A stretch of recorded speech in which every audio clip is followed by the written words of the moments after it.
Horas, Horas, Baliga Academy dari tepian Danau Toba yang indah. Oke, kita membahas sedikit ya kerusakan lingkungan dari Sumatera Utara juga. Nanti kita bahas yang lain di Kalimantan, Papua, dan lainnya. Ya, kebijakan-kebijakan yang salah pada pemerintahan sebelumnya Joko Widodo ya 10 tahun ya harusnya dikoreksi oleh pemerintahan sekarang supaya kerusakan lingkungan itu tidak berkelanjutan ya. Ada apa ya di Sumatera Utara, ada itu footage state ya, uang sudah mencair anggaran tetapi 80% apa itu Padang Ilalang mangkrak 80% di Hubang Hasudutan ya, sebuah kabupaten di Sumatera Utara. Belum lagi pasir laut ya, mengakunya sedimentasi mau di apa ya, mau diambil, bukan pasir laut kata Joko Widodo saat menjabat presiden, padahal sedimentasi hasilnya juga pasir ya. Ya, 70.000 hektar sekian itu wilayah operasi untuk tambang pasirnya berada di Kepri ya. Kenapa ada di Kepri? Karena kebutuhan reklamasi Singapura yang membutuhkan perluasan lahan lewat reklamasi ya, dan pasir di Kepri itu berkualitas baik, harganya jauh lebih baik daripada dari negara lain. Nah, inilah ya kerusakan lingkungan. Belum lagi di Kabupaten Gunung Mas kalau nggak salah ya, di Kalimantan Tengah itu ya, proyek footage state dari Prabowo Subianto saat menjabat Menteri Pertahanan ya, harusnya ubi menjadi jagung di dalam polybag. Terus setelah itu jadi sawit. Padahal hutan sudah habis, rusak lingkungan. Begitu juga dengan target nanti footage state katanya, cetak sawah dan tebu di Merauke, target 2,2 juta hektar. Takutnya kan gagal terus. Uang sudah cair, ya, uang rakyat sudah cair, tetapi hutan sudah habis, sisanya lahan kosong atau mangkrak atau malah menjadi kelapa sawit, kebun kelapa sawit ujung-ujungnya, atau tambang. Ya kita lihatlah waktu yang akan menentukan keberhasilan Prabowo Subianto ini ya, yang menetapkan target 2 juta hektar. Ya kita lihat aja. Tetapi kalau melihat empiriknya ya, ketika dia melakukan hal yang sama, footage state di kabupaten mana itu, Gunung Mas ya kalau nggak salah, di Kalimantan Tengah, gagal kok gitu loh. Kenapa? Ya, nggak itu aja dulu dibuat perbaiki ya sehingga berhasil, baru ekspansi. Ini kan enggak ya, udah gagal pun malah diekspansi jadi 2,2 juta hektar di Merauke ya. Di Sumatera Utara pun gagalnya, Luhut Binsar Panjaitan di situ leadernya, 80% Padang Ilalang, di Hubang Hasudutan. Jadi gak ada yang berhasil, semua cuma cuap-cuap. Nah, ada juga di sini yang akan kita bahas tambang seng katanya, timah atau timbal ya, oleh perusahaan DMP ya, Dairi Mineral Prima DPM ya, di Dairi Prima Mineral ya, investornya China. Jadi pemerintahan Joko Widodo ya itu sangat gesit untuk mengundang ya, memberikan karpet merah kepada para pengusaha atau investor dari Cina tanpa memperhatikan dampak lingkungannya. Kan kita hidup bukan di satu generasi ini saja ya. Kalau rusak hutan itu bagaimana ya? Padahal di situ sumber air dari warga setempat. Ya, warga setempat mengeluh, tapi tidak menjadi pertimbangan. Tetap saja kerakusan memang sky is the limit ya. Limitless, kerakusan itu tanpa batas. Kerakusan itu tanpa batas. Memberikan karpet merah kepada para investor dari Cina, seolah-olah kita seperti kesetnya negara Cina ya, seperti babunya, apapun yang mereka inginkan ya, sampai kita menghamba-hamba itu presiden-presiden kita ke negara Cina. Untuk apa menghamba-hamba ya, kan kita kan negara yang independen, ngapain menghamba-hamba hutang? Nah, kalau kita lihat grafik hutang Republik Indonesia ke China meroket. Ya, di sini grafiknya nyaris 200% dalam 10 tahun kepemimpinan Joko Widodo ya. Ketika dia memimpin 2014, utang dari Cina itu ya 7,82 miliar. Tetapi 2024 itu menjadi 23 miliar dolar, ya, nyaris ya 3 kali lipat lebih. Ya, naik 200% atau 3 kali lipat lah utang dari negara Cina ya. Terus kalau kita lihat grafik lainnya, 10 negara pemberi utang terbesar ke Indonesia.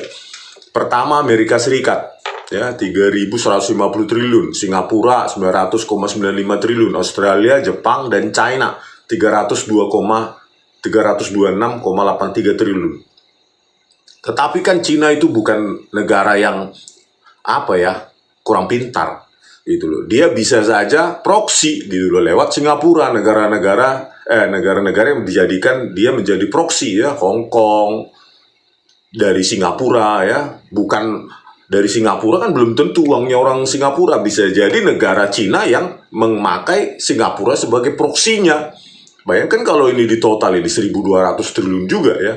Nah sekarang pertanyaannya, kenapa pemerintahan Joko Widodo, ya semoga tidak terjadi lagi di era Prabowo Subianto ini, memberikan karpet merah kepada investor-investor itu, terutama pada kasus ini di Dairi itu investor Cina, padahal jelas itu mengganggu kehidupan sosial masyarakat setempat, sumber airnya, hutannya rusak. Kenapa begitu rakus kalian? Pasir laut juga ditambang, hutan ditebangi dengan alasan footage state meskipun gagal. Ya, belum lagi di Umbang Hasudutan, di Kapuas, di Merauke. Kalau ini nggak dihentikan, maka gelombang bencana alam di Indonesia ini ya akan kita hadapi dalam waktu dekat. Ya, kalau Presiden Prabowo Subianto tidak mengubah kebijakannya. Gitu ya, kita rakyat kecil lah yang menanggungnya ya, yang akan seperti di Dairi ini ya mereka yang rakyat kecil. Luhut Panjaitan dan sudah tenang dia di Jakarta sana. Luhut Binsar Panjaitan tinggal meminta-minta aja, menghamba dia ke Cina untuk investor demi investasi dan investasi tanpa memerhatikan hidup orang kecil di wilayah-wilayah tambang yang mereka dirikan. Ini kan harus dirubah, Pak Prabowo Subianto. Batalkanlah itu ya. Di Dairi itu banyak warga sekitar yang telah berteriak menangis di kedutaan besar Jepang di Jakarta, kedutaan besar Cina di Jakarta, manortor mereka. Masa nggak didengar seperti ini ya? Oke, kita bacakan dulu Tempo ya, dari Tempo itu ya, tolak investor tambang itu. Oke ya, tayang 11 Juni 2024 dengan tajuk Tolak Investor Tambang, warga Dairi lakukan tari tortor di depan kedutaan besar Cina. Peserta aksi meminta pemerintah Cina untuk membatalkan pinjaman ke PT DPM untuk membuka tambang Dairi. Lantunan musik khas Batak mengiringi 4 orang yang melakukan tari tortor di depan Kedutaan Besar Cina, Jakarta Selatan, Selasa, 12 Juni 2024, untuk menolak rencana tambang Dairi Prima Mineral (DPM) di Kabupaten Dairi, Sumatera Utara. Kami meminta pemerintah Cina untuk membatalkan pinjaman ke PT DPM untuk membuka tambang Dairi karena kami hidup dari pertanian, bukan dari pertambangan, kata salah satu orator di sela-sela demonstrasi yang ikuti 25 orang tersebut. Selain melakukan demo di Kedubes Cina, peserta aksi yang berasal dari Dairi tersebut melakukan aksi di kantor Mahkamah Agung. Pihak pengadu dalam kasus menentang persetujuan lingkungan ke pengadilan, Rainim Purba, mengatakan aksi ini dilakukan untuk menunjukkan bahwa tambang tersebut dapat menimbulkan risiko yang berat dan mematikan bagi desa-desa sekelilingnya. Kelompok lingkungan dan HAM juga pakar tambang internasional menekankan bahwa situasi ini seperti tes litmus bagi masa depan keselamatan tambang di Indonesia, dengan implikasi luas terhadap reputasinya sebagai pusat kegiatan tambang yang bertanggung jawab, termasuk juga terhadap mineral transisi yang digunakan dalam teknologi energi hijau, kata Raini. Demonstrasi di luar kedutaan besar Cina, kata dia, merupakan tanggapan atas berita terbaru yang mengatakan bahwa sebuah perusahaan yang dikendalikan pemerintah Tiongkok telah mengumumkan akan memberikan dana ratusan juta dolar untuk membantu agar proyek bisa berlanjut. Nah inilah ya penolakan warga, tapi negara ini tidak responsif ya demi investor dari pemerintah Cina ya. Kenapa negara ini seperti jadi pendapat saya pribadi itu seperti keset ya, keset kakinya negara lain, negara Cina ya. Selalu menghamba, terutama Luhut bin Sarpanjaitan itu ya, menghamba pada pemerintahan Cina untuk investasi dan investasi ya. Begitu juga untuk Singapura ya, butuh tanah pasir Singapura, diterbitkanlah PP ya, diterbitkanlah PP untuk mengeksploitasi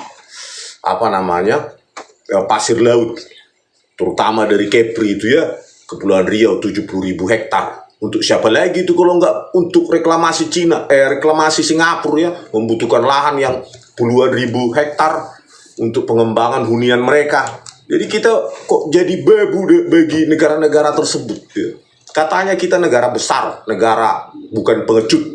Harusnya kita tidak takut pada negara-negara itu ya, bukan malah menghamba untuk mengutang dan mengutang. Ya cukupkan aja anggaran yang ada. Contoh ya, anggaran terbesar nomor 2 tahun 2025 itu untuk kepolisian 126 triliun. Apa hasilnya rupanya? Nggak bisa rupanya dipangkas itu jadi setengahnya. Ya, itu apa dia 126 triliun?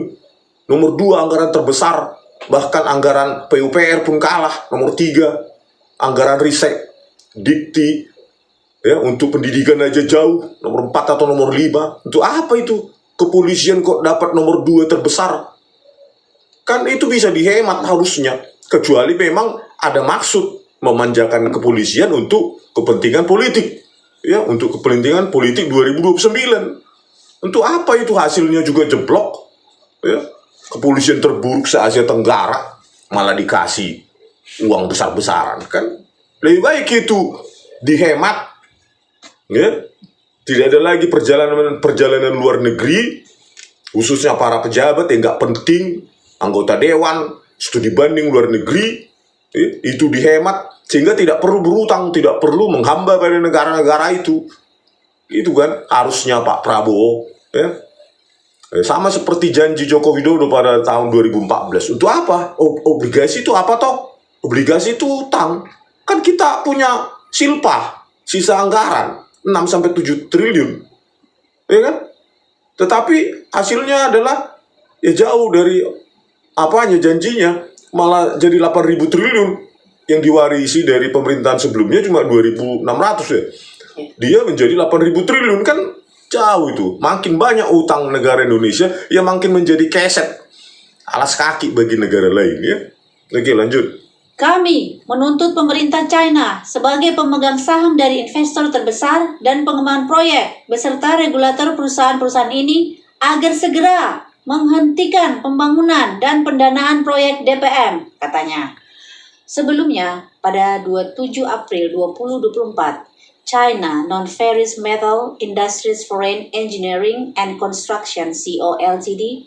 NFC, perusahaan induk dari Prima Mineral DPM, mengungkapkan bahwa Karen Holdings Corporation Limited akan meminjamkan 245 juta US dollar kepada DPM untuk pembangunan proyek seng dan timbal di dekat Paronggil, Kabupaten Dairi, Sumatera Utara. Nah, jadi inilah ya perusahaan Cina tersebut yang akan meminjamkan ke perusahaan ya proksinya lah ya, Dairi Prima Mineral sebesar 245 juta dolar kali 15 atau 16 ribu itu berapa itu? Sekitar 3 triliun lebih lah ya. 3 triliun lebih ya dari perusahaan China Non-Ferrous Metal Industries Foreign Engineering and Construction. Ya, itulah ya, nggak peduli hutan rusak, kehidupan orang lain rusak di sana, tatanan sosial rusak, terjadi konflik horizontal seperti yang di Umbang Hasudutan, antar desa bisa berantem, rusak semua tatanan sosial, tatanan adat, dan Luhut Binsar Panjaitan sebagai orang yang asli di sana, ya, dari Balige, malah tidak peduli dengan seperti ini. Ya. Luar biasa, ya. Apalagi di daerah kampungnya sendiri tidak peduli, apalagi di provinsi lain, ya, bukan kampungnya. Who cares? Mungkin pikirannya begitu, ya. Oke, lanjut. Karen Holdings Corporation Limited terdaftar di Hong Kong dan sepenuhnya dimiliki oleh CINIC Corporation Limited yang juga terdaftar di Hong Kong. CINIC Corporation dikuasai utamanya oleh China State Administration of Foreign Exchange, SAFE. Pinjaman tersebut, kata Raini, muncul setelah pakar keselamatan tambang internasional mengonfirmasi bahwa proyek DPM menimbulkan risiko berat bagi masyarakat dan lingkungan, termasuk risiko bendungan tailing yang direncanakan ini akan runtuh. Jika ini terjadi, menurut dia, banjir yang membawa jutaan ton limbah tambang yang beracun pasti akan merenggut nyawa banyak penduduk desa yang tinggal di hilir. Proyek ini sebagaimana sudah dirancang tidak akan mendapatkan izin jika dibangun di Tiongkok karena tidak memenuhi standar keselamatan di Tiongkok dengan jarak bendungan tailing kurang dari 1.000 meter ke hulu dari banyak perumahan penduduk. Jadi kalaupun ini diterapkan di Tiongkok, ini tidak akan dikasih izin, ya, padahal di negaranya. Tetapi kalau di negara Indonesia dikasih izin. Padahal di Tiongkok sendiri pun kalau begini nggak boleh. Ditolak. Aduh, tahe. Oke. Pada Agustus 2022, meskipun mengetahui bahayanya tambang, Kementerian Lingkungan Hidup dan Kehutanan Indonesia memberikan proyek ini persetujuan lingkungan, kata dia menambahkan. Raini mengatakan telah melayangkan gugatan perihal bahaya tersebut ke PT UN Jakarta. Namun, pengadilan berpihak kepada pengaduan masyarakat dan memutuskan agar persetujuan lingkungan tersebut dibatalkan. Pengadilan mengakui bahwa area tambang DPM rawan bencana dan karenanya tidak cocok untuk tambang. DPM dan kementerian mengajukan banding ke PT Tun. Keputusan banding dimenangkan oleh DPM dan kementerian. Masyarakat pengadu telah meminta peninjauan oleh MA yang saat ini tengah berjalan, ungkap Raini. Jadi pertama di PT UN masyarakat yang menang, ya, masyarakat dairi, ya, sekitar tambang itu yang menang, ya. Jadi PT UN Jakarta, tetapi dibanding, ya, DPM dan Kementerian Lingkungan Hidup dan Kehutanan lah yang menang, ya. Keputusan banding dimenangkan oleh mereka. Masyarakat pengadu telah meminta peninjauan oleh MA yang saat ini tengah berjalan. Hasilnya apa? Ya semoga hasilnya yang menolak dan dibatalkan itu, ya, tambang itu, ya. Harusnya Presiden Prabowo intervensi nih, jangan lagi rusak alam itu, Pak. Ya, masyarakat sudah susah hidupnya, malah dibuat lagi lebih susah. Kenapa kita nggak pelihara hutan kita? Ya, jangan lagi alasan-alasan lain, investasi lah, ya, atau apalah, tetapi hutan ditebang, ya, bukit jadikan tambang, pasir laut dijual. Mau bagaimana lagi rusak? Kalian kan usia-usia yang sudah lanjut. Luhut Binsar Panjaitan, Prabowo Subianto katanya prajurit Kopassus, harusnya kan cinta pada negara, cinta pada republik ini. Dengan apa? Ya lestarikanlah alam Indonesia untuk generasi yang akan datang, bukan dirusak. Kalian sebentar lagi check out, mungkin 5 kalender lagi selesai dari dunia ini, tetapi dampaknya kan luas bagi generasi yang akan datang, ya. Inilah PT UN pun ditolak setelah banding. Tahe. Oke, lanjut. Raini mengaku heran bahwa sebuah perusahaan yang dikendalikan oleh pemerintah Cina akan setuju mendanai proyek yang membawa bencana, sementara kasus hukumnya masih berjalan. Mungkin selama ini mereka tidak pernah diberitahu mengenai risiko-risikonya. Warga daerah lain yang tinggal di desa Sumbari, Mangatur Lumban Toruan, mengatakan publik sudah tahu apa yang bisa terjadi pada bendungan tailing di atas tanah yang tidak stabil. Hal ini bisa merenggut nyawa manusia dan menghancurkan lingkungan. Seluruh permukaan tanah di area itu tidak stabil. Mengapa lembaga negara Tiongkok ini mendanai sesuatu yang akan membunuh kita, yang bahkan tak akan diizinkan di Tiongkok sendiri, ungkapnya. Nah, sebenarnya pertanyaan itu lebih kepada pemerintahan saat itu ya, Joko Widodo dan Menko Marinvest Luhut Binsar Panjaitan ya.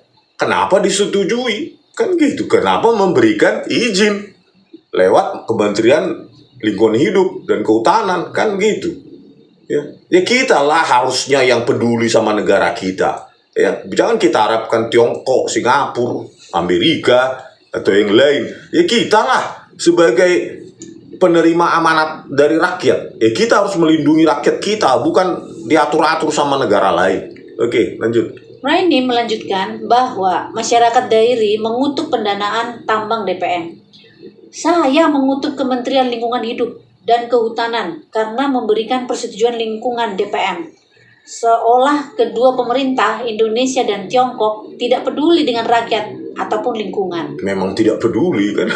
Terus Tongam Panggabean, Direktur Bapumsu, LSM yang membantu komunitas untuk masalah hukum, mengatakan kebocoran bendungan tailing di Brasil pada tahun 2015 telah mengakibatkan BHP, perusahaan penambangan terbesar dunia, menawarkan kompensasi sebesar 25,7 miliar US dollar karena runtuhnya bendungan tailing.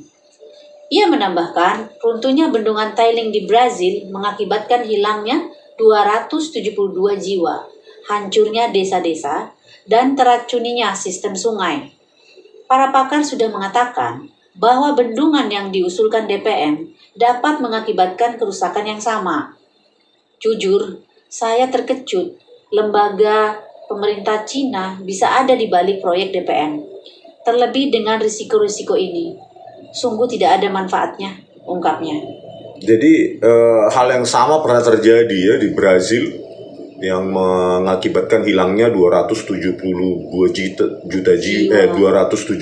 jiwa, hancurnya desa-desa dan tercemarnya, teracuninya sistem sungai.